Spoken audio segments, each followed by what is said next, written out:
Tasia J here. I just got done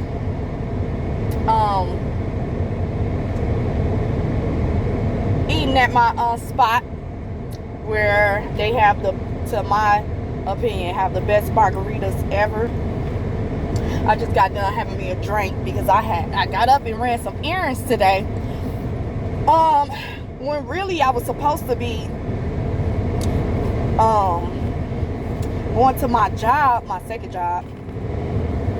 They had this like holiday celebration, and I was looking forward to this for the longest because the food, all the food, and you know.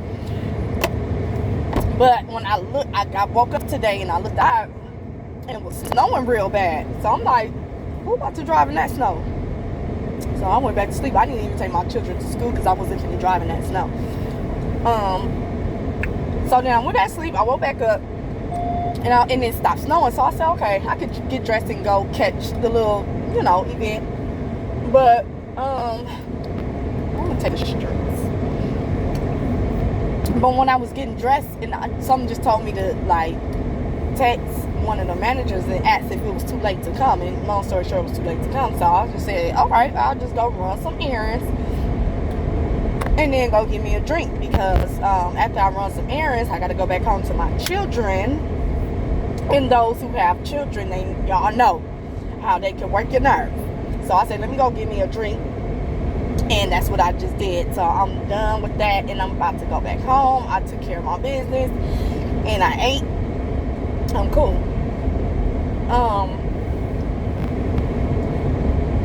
One thing that was on my mind, has been on my mind lately, is that because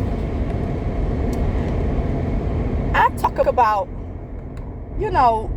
I have conversations about a lot of stuff, and then some conversations, it just be about like how it be so sad how kids get abused and stuff, because like I was in foster care, and I'm just lucky and blessed to have been in a great foster care home.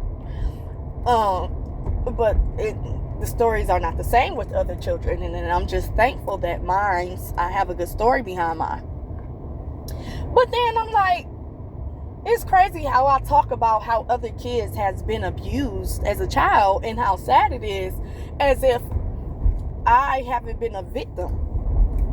And to me, to this day, like at this moment right now, I don't consider myself a victim of child abuse. And I don't know why I don't. Because I definitely was a victim of that. And I didn't recognize it until I told this story to someone out loud. And like, I'm just telling it just to be like, how you tell stories. Like, I remember when I was little, or I remember when this, that. I'm just telling it like that. I wasn't telling it to say, I remember I got abused, because I never considered me being abused. I just still don't feel like, I don't feel like a victim, I guess.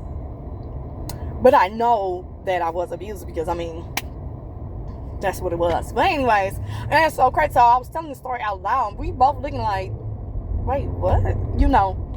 So basically, I remember things from when I was very young. I don't know how many of you guys can remember from when y'all was little, but I remember things from when I was like in Pampers. And that was really young, because my mom and dad had us potty trained, me and my brothers potty trained by the time we were, before we were 2 years old. So like, because in their mind, they feel like if a child can get up and walk, they can get up and walk to a potty and pee. So they trained us as soon as we were walking, which was like at a year old. So when I had on Pampers, I was a year old. I wasn't 2 or 3 or 4. We was out of Pampers by the time we hit 2. So I remember things from when I was in Pampers, like clear as day. I can remember, like, there's a story I can remember. I was in my Pampers, and I was running from my mom because she was on her hands and knees chasing me and my brothers like she was a bear or something. And we were running to this empty room, in our room, but we didn't have no beds or nothing, and it was just empty. And we would be running from her, and then she would come up to our stomach and eat our stomach or act like she eating it. But I remember that clear as day. Like, I remember that, and I was in a Pamper. So I don't know how many of y'all can remember things from back then, but I can. Like, my brother be like, how do you remember? I don't know, but I can't. But so I remember a time when my mom dated a guy. His name was Aaron. I don't like to say names, but he was abusive, so y'all need to know his name. But if I walk past him today or something, I wouldn't even know who he is. I was young. I would have to be like 4 years old, 3 or 4, maybe 5. But my mom dated him, and he was abusive. So long story short, anytime my mom was gone, we'd be scared because we knew, he'll do little stupid things. Not like when you hear like a child got abused, you'll think of like sexual assault or you got beaten, stuff like that. But he'll do stupid stuff. Like I remember, like anything a child wouldn't like, he'll try to do to us. Like, so he'll have like a green pepper that you're supposed to chop up and cook and stuff. He'll have a green pepper, just like cut it open. Who was that calling me? And try to make us eat it like a raw whole bell pepper, and we wouldn't eat it. We'll hide it because, like, what child likes vegetables anyways on a normal basis? Like, you got kids that like vegetables, but it's rare. Like, for the most part, kids don't like vegetables. And then you talking about a raw vegetable that's not cooked with anything. So he'll just like cut it open and just give it to us and try to make us eat it. We didn't like it, so we'll hide it. Like, I remember I had one in a closet under some clothes or back under something. But if he knew that we hid that, he'll like punish us. Or like, I used to have a problem with peeing in the bed for a long time, and so if I do that, he'll punish me for that. So, but his punishments would be stupid. Like he'll come in the room if I peed on myself, or if he seen that I hid the green pepper that he tried to make me eat, he would like put us over his lap, but the opposite way. You know how you can put a child over your lap to whoop them on their butt? He'll put us on our backs on his lap, and he would open our mouth and put his fingers down our throat. And like I said, we were young. I was like maybe 5, 4, 3 years old. So he'll do that to me and my 2 brothers. I had one older brother and then one younger brother under me.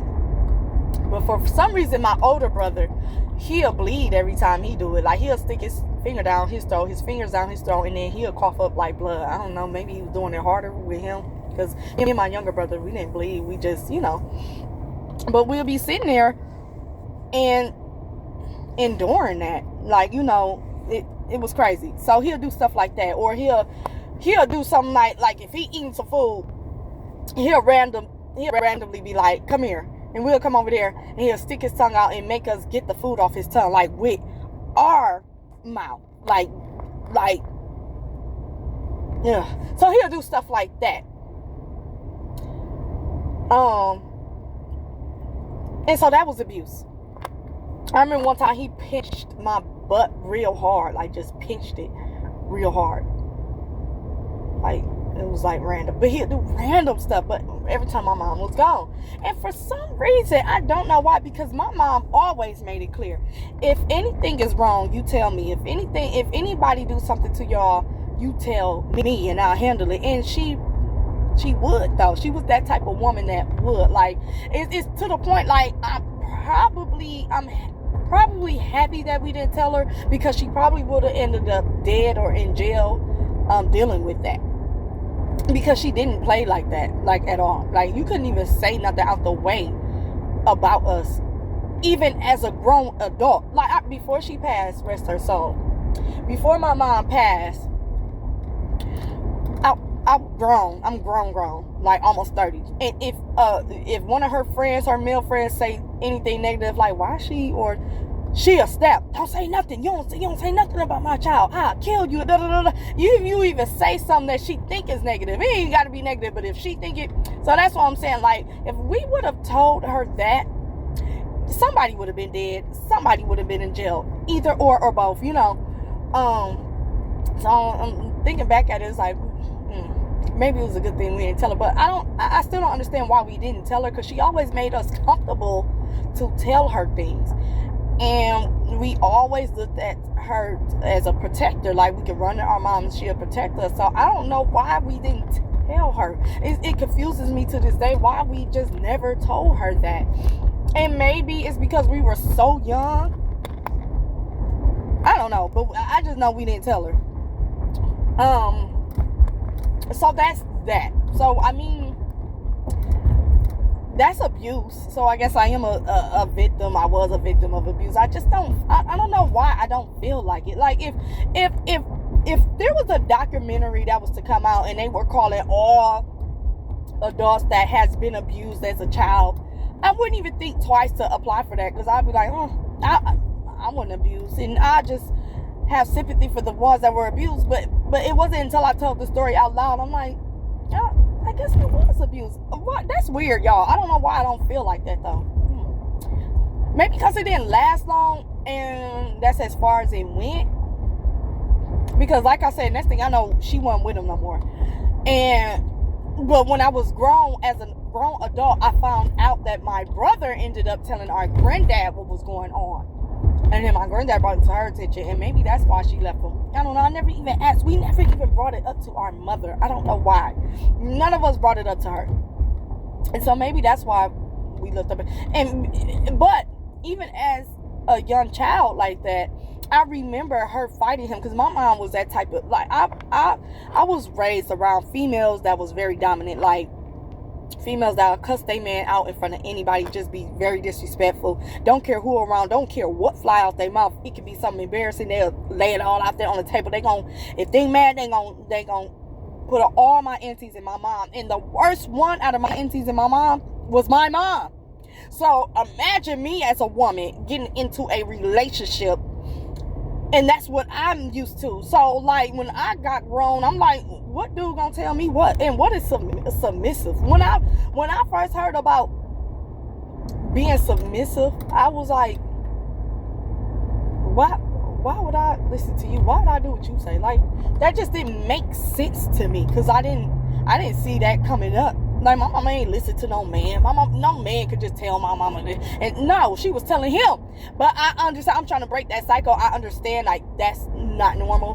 But what I'm saying is that I was so used to that as a child. I remember looking up and seeing that same man fight on my mama, but not really. Like, I remember her fighting back. Like, she would be probably the aggressor sometime, and then they'll be just fighting.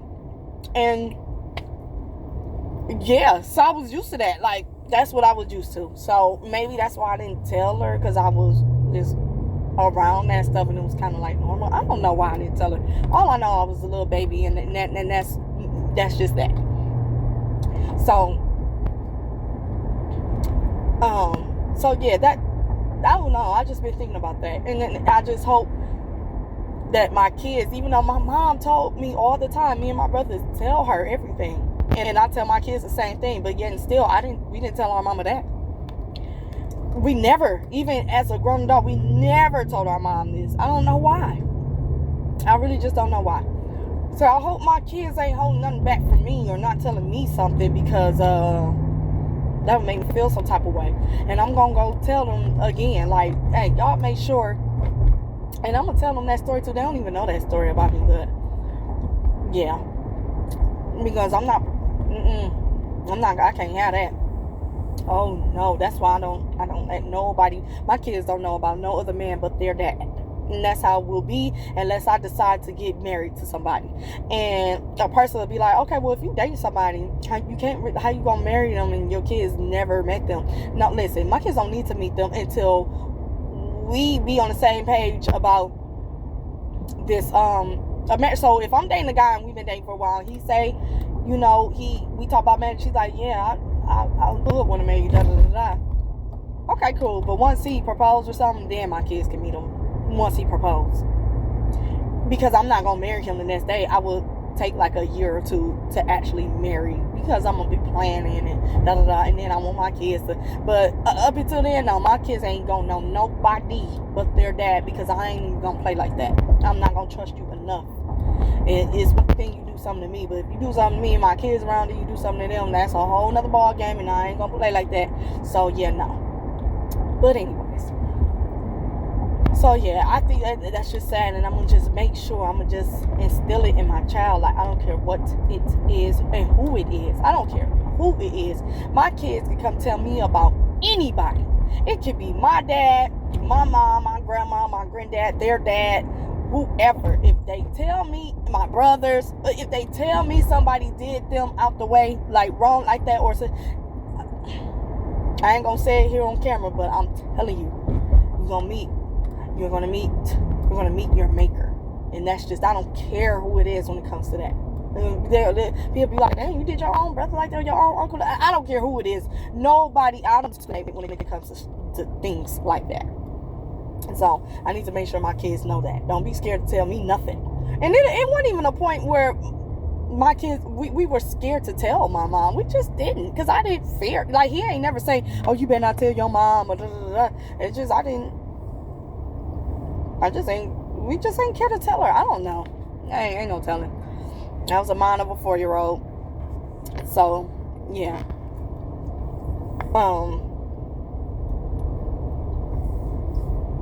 So, yeah, but that's why I stay in prayer. Because don't nobody want to, life, you just never know. It could change within a second. And I'm old enough and wise enough to know that any second I could do something, or something can happen that can, where I could end up dead or in jail. And I don't want to do that. I don't want to end up in jail. I ain't never been in jail before all my life. I'm in my 30s. Well, I have, but I haven't. Like, I've never done a crime and went to jail. I never done a crime.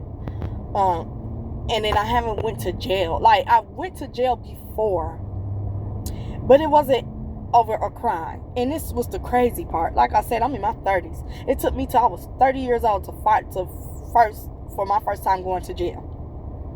And it was in a whole nother state. I'm from Wisconsin. My first time going to jail was in New York.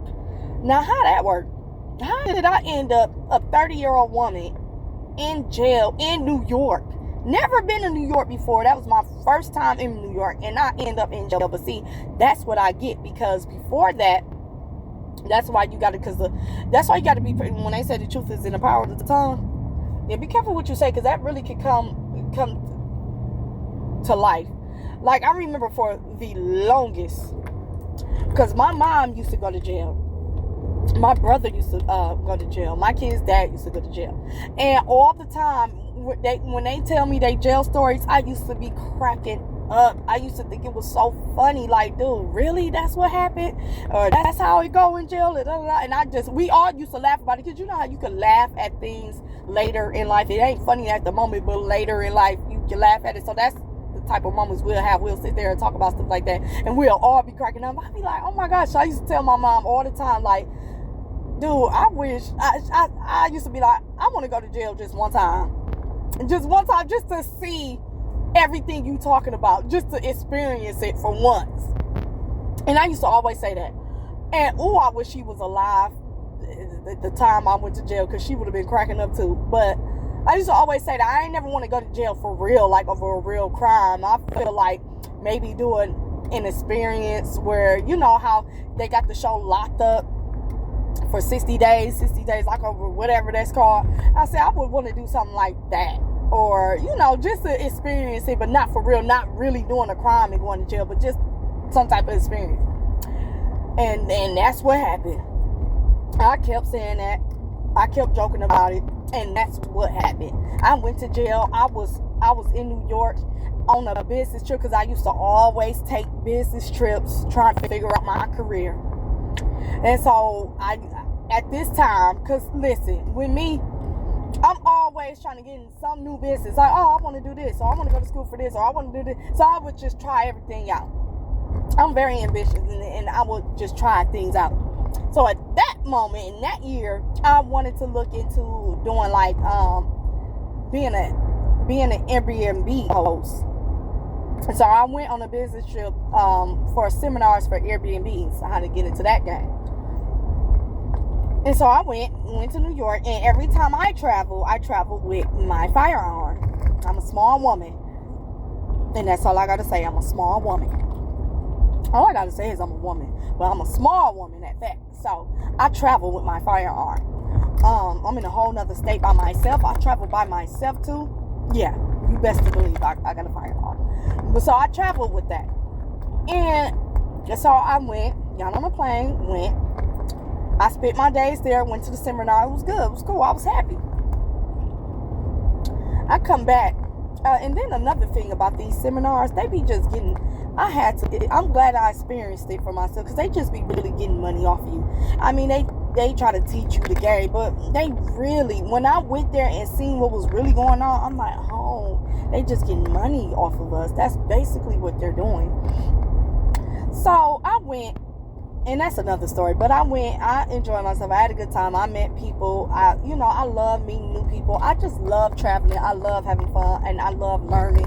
So it was cool. So the day I was supposed to come back home, I went back to the airport. I checked my firearm in, and then I'm sitting there waiting. And I'm like, what's the hold up? And the people behind the desk ain't telling me. They just like, oh, they made us some excuse. So I'm like, okay, I'm being patient. Well, really, they know the police is on their way. So the police come, and I'm like, what's going on? And they asked me about my firearm. I said, yeah, I checked it in right here. And they basically said, well, you don't have a permit to carry a firearm in New York. I'm like, okay. I got here with it. I got on the plane with it, got here. So that ain't matter to them. So these people, I don't even know if y'all can see me. So these people, arrest me in front of everybody in the airport. It was so embarrassing. Like, first of all, I'm not a criminal. Why are you arresting me in front of y'all? Could at least, if this is protocol, y'all could at least let me walk out with y'all, and then when we get to the car, arrest me. But for y'all to do that in front of everybody here, oh, so embarrassing. And right before they did that, I text my kids. I was with my kids' dad, and I text him like, I think I'm going to jail. I might be going to jail. And that was the only text I could get out. And thank God I did, because he knew it was up once he received that text. So once he received that text and he came to the airport to get me and I didn't come, he knew, like, all right. So he knew where to check the police stations and da-da-da. He just, So thank God I got that text message out. Because if I didn't, I really couldn't talk to him for hours. So he probably wouldn't have known what was going on, if I was dead, if I was kidnapped or nothing. So I'm glad I did get that text out. But anyway, so they arrest me and they put me in jail, and I'm waiting for like 5 or 6 hours, and then they finally bring me a sandwich, and then hours after that, I can't call nobody. Hours after that, they take me and put me into another jail. They transfer me into another jail, like the courthouse jail. So now I'm in there for hours, and then I find out I'm going to be there overnight, and I ain't going to be able to go to court till the next day. And I'm like, what? Mind you, on my way, before I got arrested, I was supposed to get on the plane and go home. Then the next morning, I was supposed to leave and move to a whole nother state, pack up, load up, and go move to a whole nother state. So, but now I'm in jail. I can't do that. So now I'm running behind. So I'm irritated, and then I'm scared. I don't know. I've never been to jail. So now I'm like, this is over a gun charge. So the gun charges I hear about, people be going to jail doing some time. So I'm like, am I going to be gone for some years? I'm thinking I'm going to be gone for some years in the state of New York. And I'm sad because I'm away from my kids. I'm crying. I wasn't crying in the cell. I wasn't about to do. I already know not to do that. You cannot, when I cried, that's when they let me go meet with the lawyer, and it was just me and her in a room talking. But before that, I was in the cell. I'm thinking this, but it don't look like I'm worried or nothing, because I ain't gonna let that show, because you just shouldn't do that while you in jail. Come on, you don't want to look like no, see? So anyways, because you don't want nobody trying to mess with you if they thinking you soft. And I ain't soft. Like, win, lose, or draw, I ain't soft. You ain't finna mess with me. You ain't finna bully me. None of that. I ain't with none of that. So I ain't finna make you think that. So, but the good thing is, I was with ladies who were nice, very nice and friendly and concerned, and they felt for me. So when they finally transferred me to the other jail, I see that there's a phone in our cell. I'm like, good. And you could just pick up and make a call all you want to until they cut off the phones late at night, really late, like maybe 1 a.m. or something like that. So I'm like, okay, cool. I can call, So they on the phone. It's my turn to get on the phone. And I'm trying to call, and I'm like, why the phones ain't working for me? What's going on? So the CO like, well, where you trying to call to? And I'm like, well, I'm trying to call home, which is in Chicago, which is in Wisconsin. And they like, yeah, you can only make state calls. I said, so what am I supposed to do? How am my people supposed to know anything? I can't call nobody. But the thing is, the ladies that were locked up as well, they will call their people, and then their people will put my kid's dad on 3-way. They will use the number that I need them to call. So I appreciate that, because all of them was doing that for me. Because they called me Wisconsin, and they didn't call me by their name. They called me by Wisconsin. So they like, yeah, she all the way in another state. Yeah, let's help her out. And that was cool. They were really... It was just this one lady, she was really cool. And the reason why she was in there, she had a story that was like worse than mine. And I'm like, I couldn't believe it. So she was cool. It's just that I don't believe in, like, with me, if I see someone like in my position, I'm not going to tell them anything like negative. Like she was telling me, like, oh yeah, if you go to court and they decide to keep you, they going to take you to this jail, and in that jail, the females, the craziness, just telling me everything bad. And I'm like, in my head, I'm like, why would you even want to like tell me that to try to spook me or have me fear things when I'm new here, I'm not from here? Why not try to make me feel comfortable? Like, I could see if she was to say, like, just watch your back, just stay to yourself, just stay out the way, something like that. But to just go down a list of all the negative things is crazy to me. Like, why would you do that to somebody? But I wouldn't do that, but teach his own. But she was cool outside of that. So I was blessed to be around ladies like them. Like, I really felt for them in their type of lifestyle, and but it was just like, I just can't understand how people can go back and forth to jail, like the toilets and stuff, and the fact that you don't have free will is just crazy to me. Just crazy. Like, so I was there. Thank God I had a sweater on, because it was cold, and I was not using their little jail covers that they use. I just put my arms in my sleeves, and I laid down on that bench, that hard bench, and shit, I went to sleep. Until the next day, I met with the lawyer, and that's when I cried, like, because I didn't know what she was going to say. I didn't know if I was going to be there for some years or nothing. I didn't know it was as simple as it was. Otherwise, I wouldn't have cried. But, when you got kids and stuff, and you be away from them, you won't cry. So I ended up getting out that day. And it was crazy, because the day first of all, I'm not from there. I've never been there. And so when they released me, after I went to court and they released me, she gave me a train ticket, like the subway train. And I was like, yeah, but I don't know how to get there. When I get there, I don't know where to go. I don't know where to get off. Like, I don't. She like, oh yeah, you are from Wisconsin. So she was trying to explain it the best way she could. And mind you, that day that I got released, it was already on the news that everybody was here, even us in jail, locked up. Everybody was hearing the news. It was like a mass shooter in the subway areas in New York. Like, he just shot up the subway area and was shooting people and stuff. So when she gave me that and sent me by my way, I'm thinking in my head, like, but it was this shooter. Like, so I'm just supposed to go down there. But with me, I don't fear anything. I'm not saying I'm big, bad, and tough, but I just don't fear anything or anyone, because you're not supposed to, and I believe in the Bible. I do. So if for those who believe in it, God says don't fear nothing or no one, and I don't. So I just prayed about it, and I took my butt and downstairs in that subway, and I looked at the directions, whatever direction she gave me, and she gave me the right directions, and I followed them, and I ended up back at the airport and on my way home. So yeah, but long story short, ain't nobody trying to end up in jail. Ain't nobody trying to end up in jail. So, I want to make sure I talk to my children so that we can avoid that at all costs. and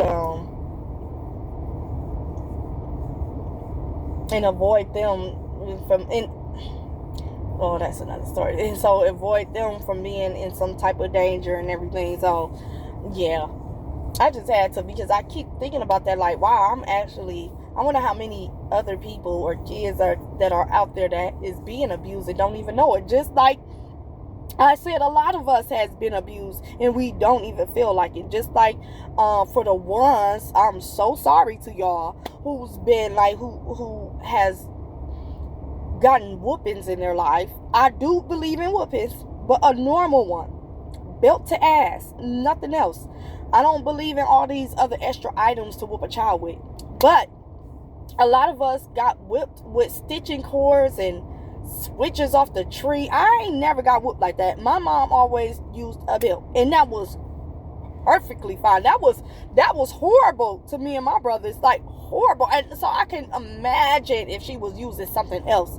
I couldn't even imagine using something else on my children. Like, if it's not a belt, what? I can't imagine that. And so a lot of us was abused. It ain't just me. If you was hit, I'm sorry to tell you, with a stitching cord, if you got whooped with a stitching cord or with a switch off the tree, you were abused. You don't need to do all of that. A belt is just fine on a child. If you whoop it right, it's just right. We were so scared of the belt. Me and my brothers used to try to calm each other down when we knew we were getting a whooping. And we only got, I could remember 2 clear whoopings. I may have gotten 3 at the most, but for sure I could just remember 2. But in one night, we didn't need a lot of whoopings because we was terrified of the belt. So that's all you need is a belt. We were so terrified. We used to calm each other down and be like, well, at least we not going to hell, or at least it's not as bad as, we'll just be like, it's just a whooping, it's gonna get over, because we were so scared. And so just imagine if she was gonna come in and whip us with a stitching cord.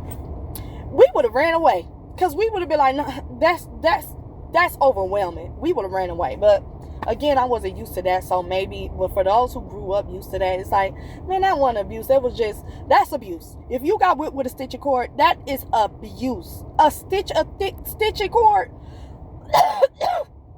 Come on, man. On a child, not a teenager, because that's still a child, but a child. Now, a teenager, y'all get big and no, I ain't gonna say that either, because you can use your fist at that moment. I ain't finna whoop my big old teenage son with no he finna get these fists. But a stitching cord, I wouldn't hit nobody with that. That's abuse. But anyway, so yeah, I was a victim.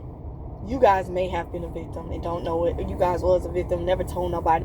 Like I said, I ain't never tell nobody that story, but I never told it because I didn't feel like I was abused or a victim of that. And when I was telling the story, it was just to laugh at it, until I was saying it out loud to that person, and we both was looking like, he did what?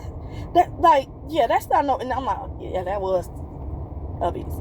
So yeah, I just went to go have me a drink, and now I'm gonna go in his house with these crumb snatchers. And so yeah, I may come back on tonight. See, I want to be able to do live, like go live, but I can't until I get a certain amount of subscribers. On my other channel I could go live, but that channel was for my kids. They took over that channel, and it's just them. And so I'm not about to do nothing with that channel. I ain't going live on that channel. It's just, I could, because I wish I, but the audience. So I'm gonna wait till I need like 57 subscribers, 50 subscribers, 50 something subscribers for me to go live and chit chat. So yeah, well, I'm gonna be patient and wait till my channel grow, and then I could go live and talk to y'all in person. I mean, not in person, but in that moment. And then y'all can chit chat back, like in the comments and stuff at that moment, in real time. So yeah, Tasia J, I'm checking out. Don't forget to say your prayers. You don't just say your prayers at night or when you wake up. You say it all throughout the day. So yeah, say your prayers, and I'll talk to you.